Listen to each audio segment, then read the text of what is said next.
आज की क्लास में आप सभी का स्वागत है। आज हम पढ़ेंगे बैंक द्वारा गारंटी या जमानत या प्रत्याभूति की अनुबंधों में रखी जाने वाली महत्वपूर्ण सावधानियां। जमानत या गारंटी के आधार पर ऋण देते समय तथा उसके बाद में बैंकों को कुछ सावधानियां रखनी चाहिए।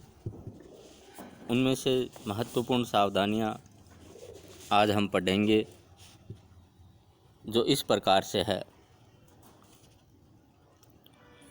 जमानतदाता या गारंटी दाता की आर्थिक स्थिति की पूर्ण जानकारी। जिस प्रकार बैंक ऋण देते समय ऋण वापसी की सुरक्षार्थ गिरवी रखे जाने वाले माल तथा अचल संपत्ति को स्वीकार करने से पूर्व उसका अच्छी तरीके से निरीक्षण एवं मूल्यांकन करता है, उसी प्रकार जो जमानत देने वाला है उसकी भी आर्थिक स्थिति की बैंक को पर्याप्त जानकारी होना अति आवश्यक है। जमानत देने वाले की वैधानिक क्षमता। बैंक को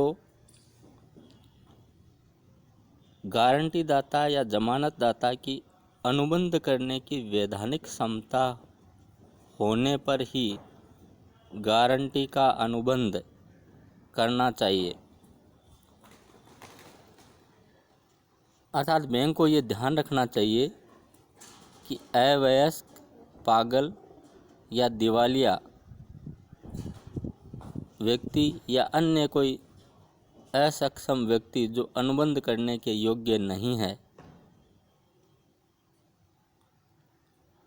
अर्थात जिनमें वैधानिक क्षमता नहीं है, वो अनुबंध नहीं कर सकते। इस प्रकार के अनुबंध कानूनी रूप से अवैध या बेकार होते हैं।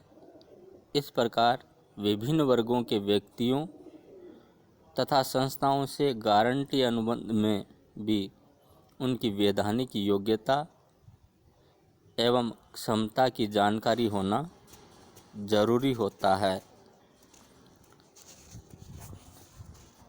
इसमें हम इस प्रकार से पढ़ेंगे, जैसे विवाहित महिला की गारंटी देने की वैधानिक क्षमता तो होती है, किंतु मूल ऋणी द्वारा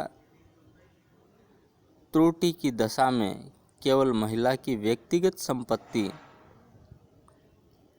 ही दायित्व पूर्ति में उपयोग की जा सकती है।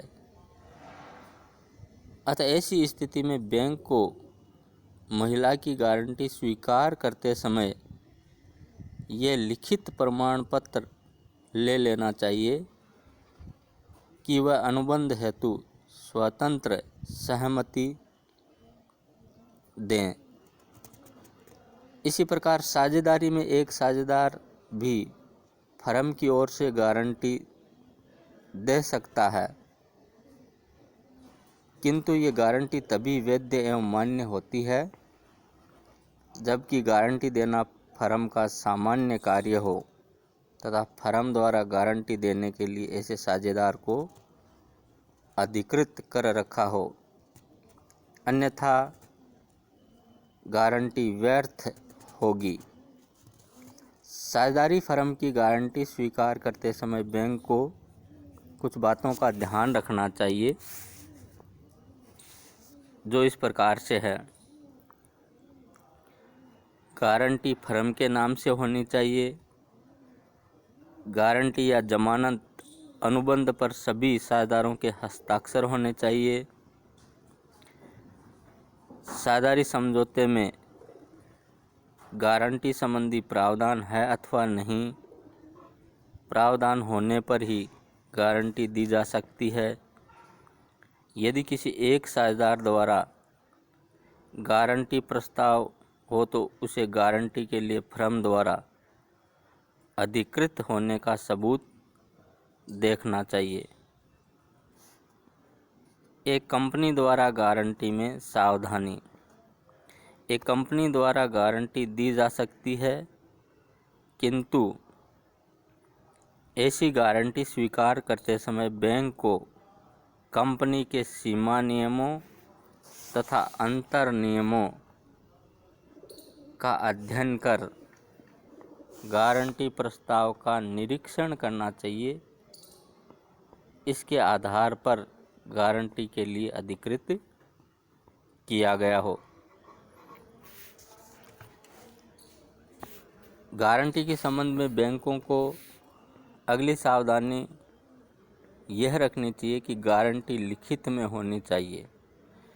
बैंक को विधि विशेषज्ञों की सहायता से केवल लिखित गारंटी ही स्वीकार करनी चाहिए, क्योंकि मौखिक गारंटी या जमानत का अस्तित्व न होने से उसे न्यायालय में प्रमाणित करना कठिन होता है।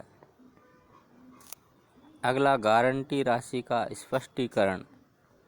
बैंक को गारंटी अनुबंध में स्पष्ट रूप से ये उल्लेख करना चाहिए कि जमानत देने वाला अनुबंध की समस्त दायित्व राशि के लिए जिम्मेदार होगा अथवा उसके किसी भाग तक। ऐसी स्थिति में अधिकतम जमा राशि स्पष्ट होनी चाहिए।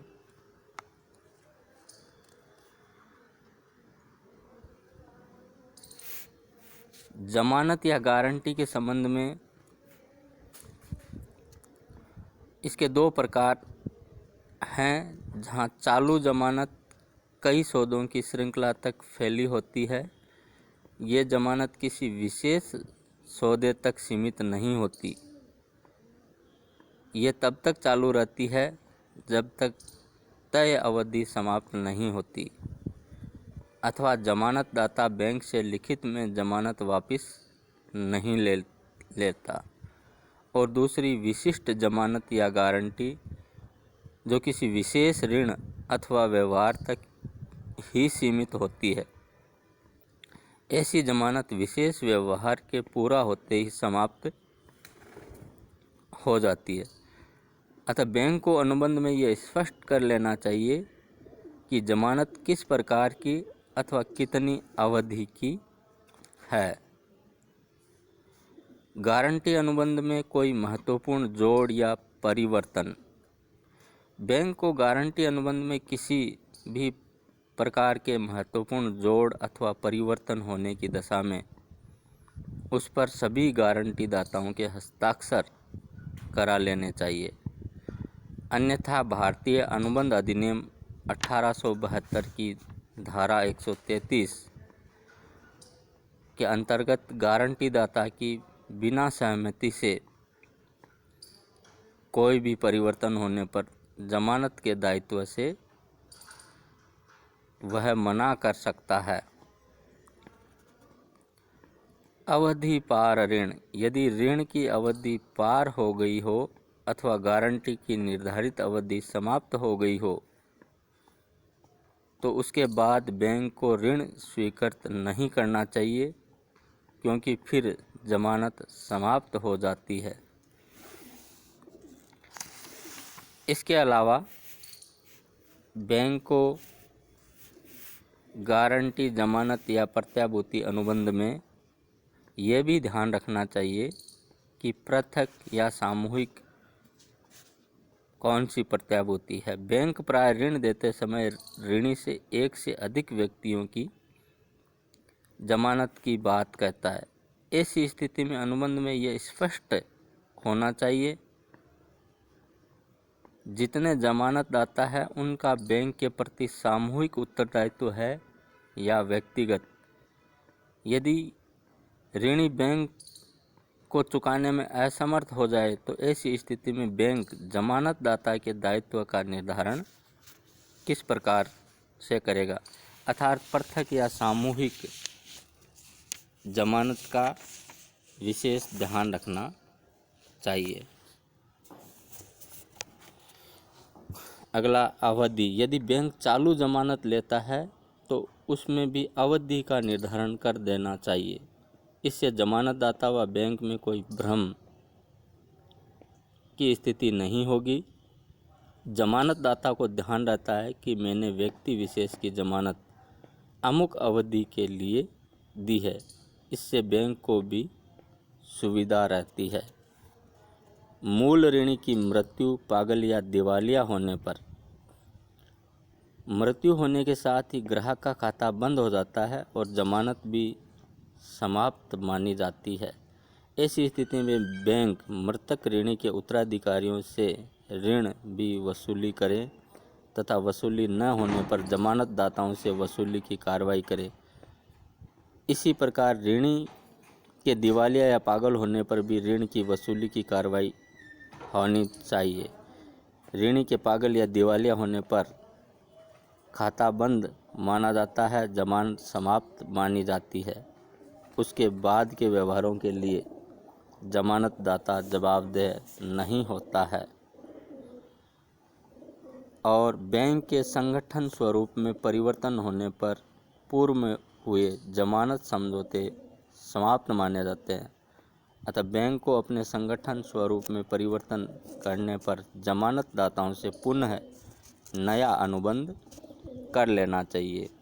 इस प्रकार आज हमने बैंक के गारंटी या जमानत अनुबंधों में कौन कौन सी सावधानियां रखी जानी चाहिए थी, उनके बारे में अध्ययन किया।